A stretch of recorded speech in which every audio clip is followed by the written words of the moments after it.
the editor of Forestry Journal, and I'm at Elmia Wood in Jönköping, Sweden, and I'm here with Per Karlsson of Logosol. Per, how does it feel to be at Elmia? Fantastic.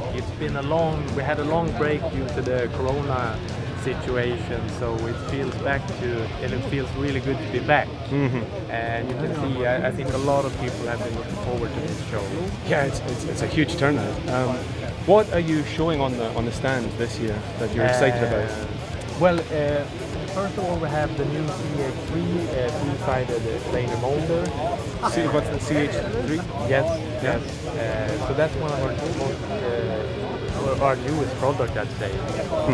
And then we have the F2 and F2 Plus chainsaw mills that are fairly new as well.